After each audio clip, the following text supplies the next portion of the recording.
نحمدہ ونصلی ونسلم علی سیدنا و نبینا و مولانا و ملجانا و مأوانا محمد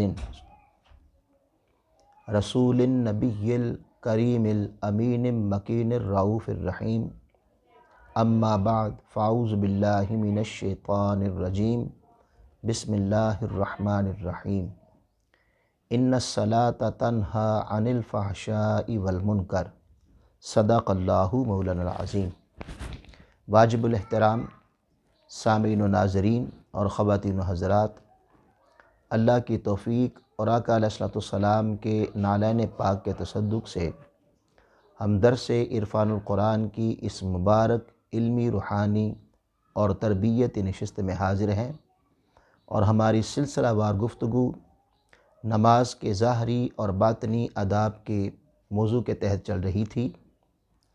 ہم نے پچھلی نشست میں نماز کے 5 ظاہری آداب بیان کیے تھے، اور باطنی پہلا ادب وہ جاری تھا، اس کی گفتگو جاری تھی، اور وہ یہ تھا کہ جس طرح ظاہر میں پہلا ادب طہارت ہے، اسی طرح باطن میں بھی پہلا ادب طہارت ہے، اور باطن میں طہارت سے مراد دل کی طہارت ہے۔ یعنی جب تک دل پاک نہیں ہوگا بغض سے، حسد سے، عناد سے، کینہ سے، حرص دنیا سے، لالچ دنیا سے، نفرتوں سے، قدورتوں سے، عداوتوں سے، اور مخلوق میں شغل سے، جب تک دل کو پاک نہ کریں تو تب تک وہ نماز جو دین میں، جو معاشرے میں دین کے قیام کا باعث بنتی ہے، اور وہ نماز جو اللہ کی بارگاہ میں معراج کا درجہ عطا کرتی ہے، اور وہ نماز جو اللہ کی نافرمانی سے بندے کو پاک کرتی ہے، اس نماز کی ادائیگی بھی ممکن نہیں ہے۔ ناظرین، پچھلی گفتگو میں ہم نے دل کی طہارت کو لیا تھا۔ جس طرح ظاہری طہارت میں جسم کی طہارت شامل ہے، پھر کپڑوں کی طہارت شامل ہے، اور کپڑوں میں بھی پھر 3 کپڑے ہیں، ایک سر پر ٹوپی ہو یا عمامہ، دوسرا اوپر قمیض ہو یا کوئی اور شے، کرتا، اور پھر تہمد ہو یا شلوار ہو یا پاجامہ۔ یہ 3 کپڑے، ان کا پاک ہونا لازم ہے۔ اسی طرح باطنی طہارت میں بھی 3 چیزیں حضور سیدی شیخ الاسلام نے رکھی ہیں۔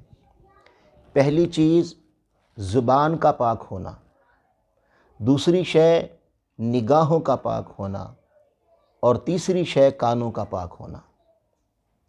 جب تک زبان ہر قسم کے لغویات سے پاک نہ ہو، اور ہر اس کلام سے پاک نہ ہو جس کلام سے اللہ ناراض ہوتا ہے، تب تک باطنی نماز کا باطنی اثر نصیب نہیں ہوتا۔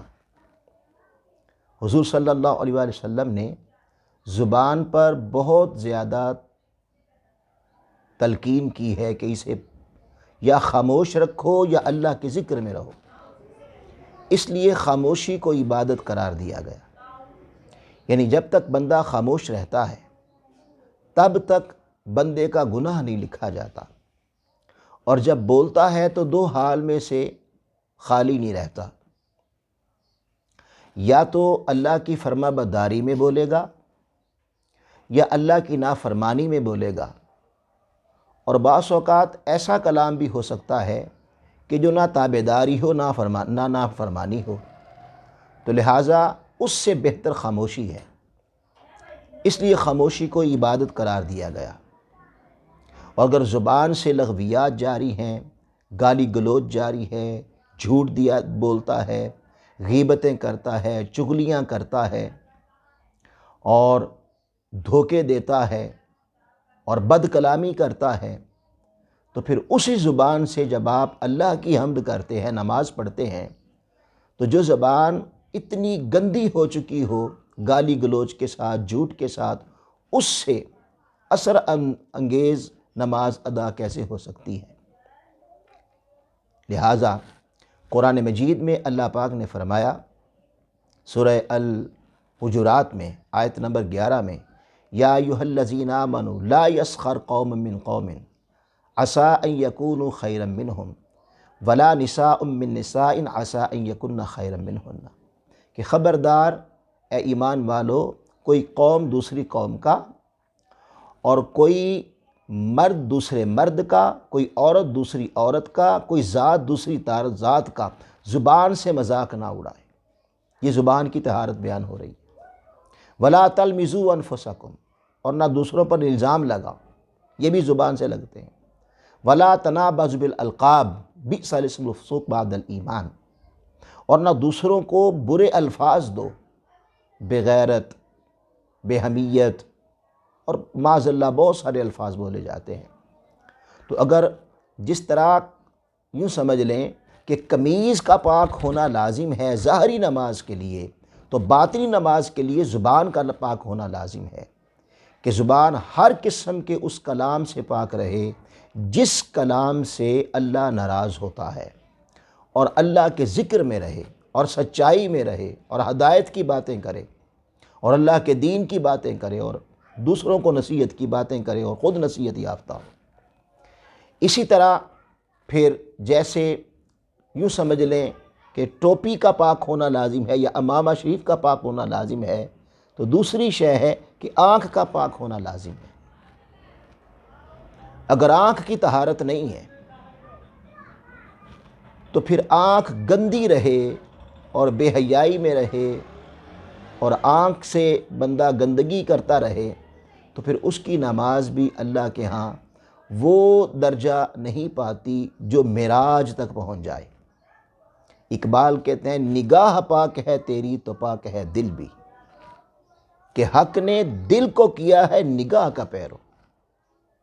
یعنی جب تک نگاہ پاک نہیں رہتی دل پاک نہیں ہو سکتا۔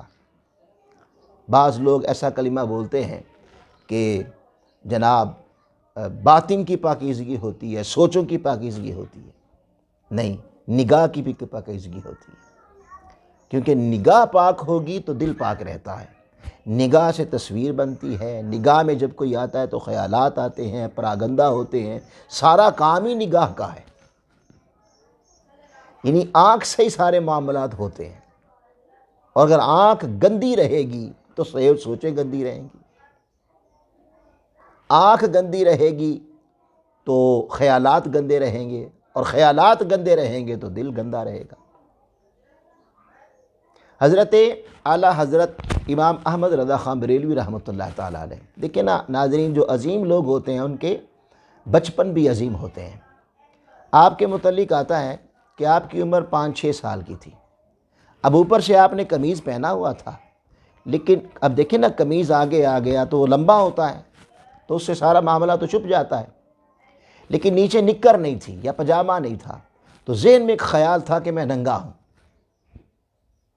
آپ گلی میں کھڑے تھے تو ذہن میں ایک تصور تھا کہ ننگا ہوں، تو باہر دیکھا کہ 2-4 خواتین بڑی عمر کی وہ آئیں، تو آپ چھوٹے سے بچے گلی میں کھڑے ہیں، جب خواتین کو دیکھا تو پردے کی نیت سے، نگاہ کی طہارت کی نیت سے آپ نے یہ قمیض اٹھایا اور آنکھوں پہ رکھ لیا۔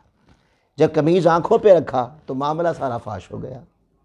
وہ خواتین دیکھ کر ہنس پڑیں، وہ کہتی ہیں بیٹے یہ تو سارا معاملہ الٹ ہو گیا،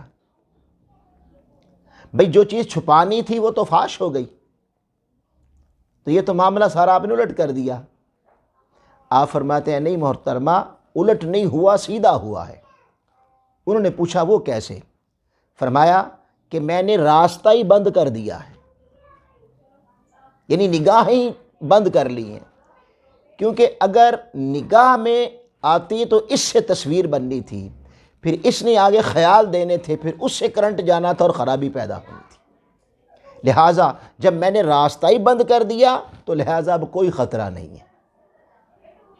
یعنی نگاہ پاک ہو اور نگاہ گندگی سے پاک رہے اور بے حیائی سے پاک رہے تو انسان کا باطن بھی بے حیائی سے پاک رہتا ہے۔ وہ نماز جو اللہ کے حضور تک پہنچاتی ہے اور جو معاشرے میں دین کے استحکام کا ذریعہ بنتی ہے اور احیاء دین کا ذریعہ بنتی ہے، اس نماز کے لیے اور باطنی نماز کے لیے نگاہ کی طہارت بھی ضروری ہے، جیسے کپڑوں کی اور ٹوپی کی طہارت ضروری ہے۔ اسی طرح کانوں کی طہارت ضروری ہے کہ کانوں سے کوئی کلام ایسا نہ سنا جائے جس کلام کے سننے سے اللہ ناراض ہوتا ہے۔ غیبتیں نہ سنی جائیں، چغلیاں نہ سنی جائیں، ایسا کلام نہ سنا جائے جس سے اللہ ناراض ہوتا ہے، کہ کان سے پھر دل میں اترتا ہے اور دل میں اترتا ہے تو پھر دل گندا ہوتا ہے۔ تو کانوں کی طہارت بھی ضروری ہے۔ پھر ظاہری طہارت میں تیسری چیز جگہ تھی کہ جگہ کا پاک ہونا بھی لازم ہے۔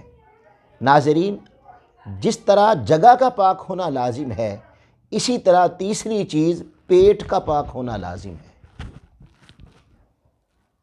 یعنی پیٹ ہر قسم کے حرام کے لقمے سے پاک رہے۔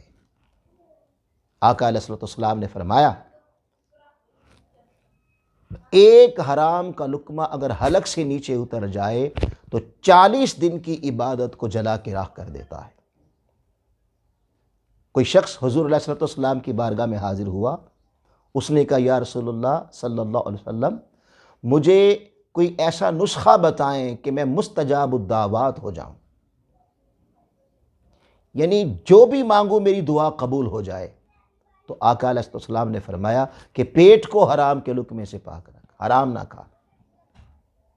اگر پیٹ پاک ہے، پیٹ گندا ہے، حرام کھاتا ہے، دوسروں کے حق کھاتا ہے، تو اس سے کیا ہوتا ہے؟